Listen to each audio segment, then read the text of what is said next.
Une jeune fille de 13 ans se retrouve au cœur de la forêt amazonienne, une jungle grouillante de prédateurs sauvages, de serpents venimeux, d'insectes mortels et de cartels de la drogue lourdement armés. Avec elle se trouvent ses 3 jeunes frères et sœurs, une histoire qui semble presque fictive, et pourtant elle s'est réellement produite en Colombie en 2023. Dans un petit village situé sur les rives du fleuve Japura, vivait une mère nommée Magdalena, âgée de 33 ans, avec ses 4 enfants. Leslie, 13 ans, Solani, 9 ans, Tian, 4 ans, et Christine, un bébé de seulement 11 mois. Il vivait avec sa mère, la grand-mère Fatima. Grand-mère Fatima méprisait le compagnon de sa fille, Manuel, le père des 2 plus jeunes enfants, Tian et Christine, en raison des violences répétées qu'il faisait subir à Magdalena et de la dureté avec laquelle il traitait les enfants. Malgré cela, la mère restait financièrement dépendante de lui. Un jour, Manuel demanda à sa femme d'emmener les enfants et de venir vivre avec lui dans la capitale, Bogota. Malgré sa peur et ses hésitations, elle finit par accepter, poussée par le besoin d'argent. Elle garda cette décision secrète vis-à-vis de sa mère, la grand-mère Fatima, sachant qu'elle s'y opposerait fermement. Le 1er jour de mai, elle quitta le village avec ses enfants en secret et monta à bord d'un petit avion. C'était la première fois que les enfants prenaient l'avion. Ils survolaient d'immenses paysages verdoyants. Mais soudain, l'avion commença à trembler.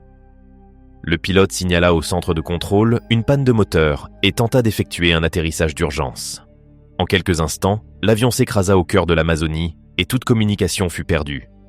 Les autorités colombiennes lancèrent une vaste opération de recherche impliquant l'autorité de l'aviation civile et l'armée de l'air. Après 4 jours sans aucun résultat, l'armée décida de former une unité spéciale dirigée par le général Sanchez afin de prendre en charge l'affaire. Ils déterminèrent la zone de recherche à partir des dernières coordonnées envoyées par le pilote. Mais celle-ci était immense. Environ 320 km² de jungle dense. Une unité de force spéciale composée de 26 soldats fut déployée. Et les recherches au sol commencèrent en divisant la zone en petits secteurs, attribués à chaque soldat à l'aide du GPS. Après 12 jours sans aucun signe de l'avion, ils avaient fouillé 90% de la zone mais n'avaient trouvé aucune trace. Les populations indigènes de la région proposèrent d'aider l'armée à rechercher l'avion, car elles connaissaient mieux le terrain. Cependant, en raison des tensions historiques entre l'armée et les communautés indigènes, leur offre fut rejetée. Malgré ce refus, certains groupes d'indigènes commencèrent à chercher indépendamment, y compris Manuel, le compagnon de la mère et le père des 2 plus jeunes enfants, Tian et Christine. Le 15e jour, un vrai signe fut enfin trouvé. Les enfants étaient encore en vie. Un biberon fut découvert dans la jungle. Le général Sanchez ordonna de doubler les efforts et accepta de coopérer avec les populations indigènes. Après plusieurs heures, l'un des groupes signala avoir trouvé l'avion. L'avant de l'appareil était complètement détruit et à l'intérieur se trouvaient 3 corps, le pilote, l'autre passager et la mère, Magdalena. Quant aux enfants, aucun signe d'eux n'était visible. Ils trouvèrent également quelques sacs ouverts et éparpillés, probablement ouverts par les enfants après le crash. Après l'accident, Leslie reprit connaissance. Elle avait 13 ans. Elle trouva sa mère gravement blessée et ses 3 frères et sœurs en train de pleurer. Après 4 jours, la mère rendit son dernier souffle. Avant de mourir, elle exhorta ses enfants à rester unis et à ne pas céder face à la jungle.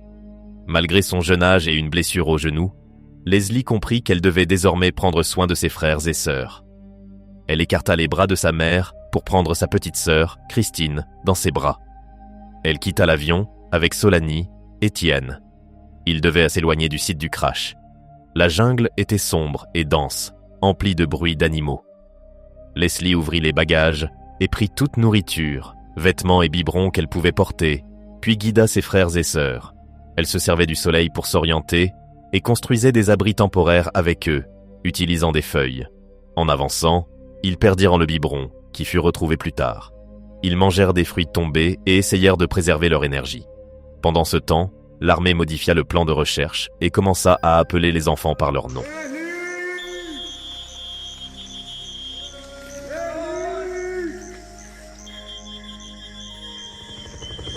Ils ont également utilisé des chiens spécialement dressés, dont un nommé Wilson.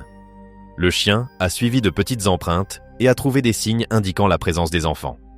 La nouvelle se répandit dans les médias et l'histoire devint un sujet d'intérêt public. Le gouvernement alloua d'importantes ressources et des centaines de volontaires participèrent aux recherches.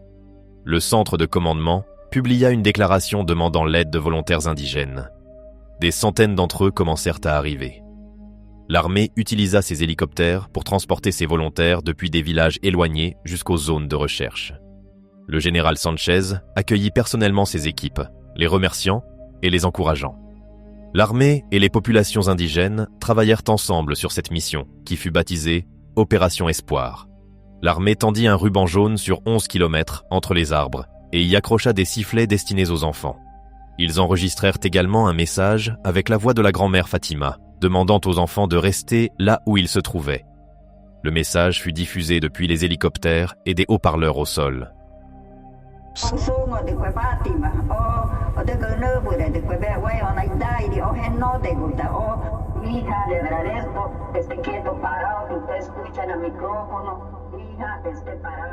Ils ont également largué des tracts demandant aux enfants de rester près du fleuve.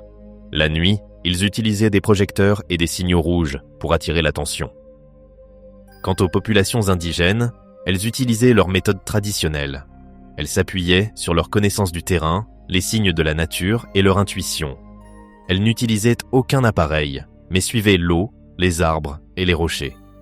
Certains croyaient en des esprits présents dans la jungle et effectuaient des rituels pour les apaiser. Le 24e jour des recherches, les signes commencèrent à changer. Les indigènes découvrirent des traces indiquant la présence humaine, des morceaux de vêtements, un abri simple fabriqué avec des feuilles et à proximité, une couche de bébé. C'étaient des signes évidents que les enfants étaient encore en vie. Malgré cet espoir renaissant, l'inquiétude restait grande. Plus de 3 semaines s'étaient écoulées depuis leur disparition. La grand-mère Fatima gardait sa confiance en la capacité de ses petits-enfants à survivre, car ils avaient déjà reçu une formation de base sur la façon d'identifier les fruits vénéneux et de construire des abris. Le 26e jour des recherches, qui coïncidait avec le 26 mai, Christine, le bébé, fêtait son premier anniversaire alors qu'elle était perdue au cœur de la jungle. L'équipe de secours n'oublia pas de tenir une petite célébration symbolique pour elle, malgré les conditions difficiles. Pendant ce temps, Leslie, l'aînée des sœurs, était devenue une mère de substitution. Après avoir perdu la bouteille d'eau qu'ils utilisaient pour boire, elle dut se résoudre à recueillir de l'eau avec des feuilles d'arbre. Kristen, quant à elle, souffrait de déshydratation, incapable de boire seule, et pleurait constamment. À un moment, un singe fit tomber des fruits depuis la cime des arbres vers les enfants, comme pour leur tendre la main. Leslie mâcha certains de ces fruits durs avant de les donner à sa petite sœur, essayant de la maintenir en vie. La nourriture était rare, l'épuisement constant et la faim insupportable. Leslie portait sa petite sœur en permanence, malgré la fatigue, malgré la faim, malgré le poids de la responsabilité. Sa sœur Solani l'aidait parfois, mais le fardeau le plus lourd reposait sur ses petites épaules. Ils souffraient d'un immense fardeau psychologique, en plus de tout ce qu'ils avaient déjà enduré. Ils s'asseyaient souvent en pleurant, affamés et douloureux. Leslie retenait ses larmes, au plus profond d'elle-même, essayant de paraître forte. La nuit apportait encore plus de peur.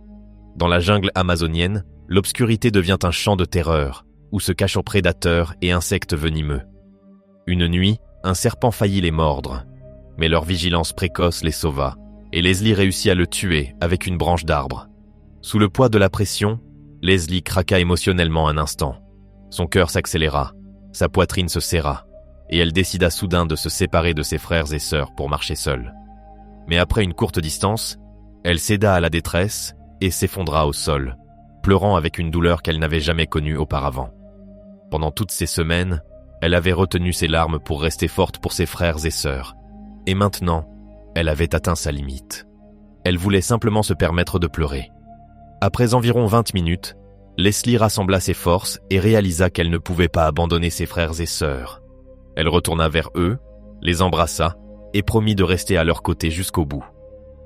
Le 27e jour des recherches, de fortes pluies s'abattirent sur la région, rendant la mission encore plus difficile. Même les équipes de recherche professionnelles furent incapables d'allumer un feu au milieu des tempêtes. Le vent hurlait et le froid était glacial. Même le chien, Wilson, prit peur et s'enfuit face au tonnerre et aux températures glacées. Sa disparition fut un coup dur pour l'équipe, car il faisait partie de leurs meilleurs chiens de recherche. La boue et la pluie effacèrent toutes les empreintes et tous les indices, suscitant la crainte que les conditions n'aient anéanti toute chance de retrouver les enfants.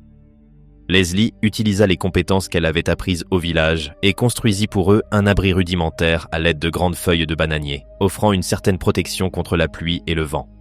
Après l'arrêt des pluies, les équipes de recherche reprirent leurs efforts, malgré la frustration liée à la possible disparition des traces laissées par les enfants. 2 jours plus tard, elles découvrirent la tente fragile, semblable à du papier, que les enfants avaient construite, et remarquèrent des marques de morsures sur les bords des feuilles, preuve du manque d'outils. La plus grande surprise fut la présence d'empreintes fraîches près de l'abri, indiquant que les enfants étaient toujours en vie et se trouvaient à proximité du site. Cette découverte raviva l'espoir dans tous les cœurs, poussant les équipes à réduire la zone de recherche et à diffuser des appels invitant les enfants à sortir de leur cachette. Le 30e jour, les enfants n'avaient toujours pas été retrouvés. Les populations indigènes parlaient d'esprits de la forêt qui cachèrent les enfants, tandis que les responsables pensèrent que ceux-ci avaient peur de s'approcher des équipes de recherche, percevant les soldats comme des ennemis en raison des conflits historiques entre les habitants locaux et l'armée. Leur grand-mère, Fatima, soupçonnait que Leslie évitait volontairement les équipes de recherche, d'autant plus que son beau-père Manuel faisait partie des soldats et l'avait maltraité par le passé. À ce stade, les responsables tentèrent de diffuser des messages vocaux enregistrés par la grand-mère Fatima, afin de rassurer les enfants et de les encourager à coopérer.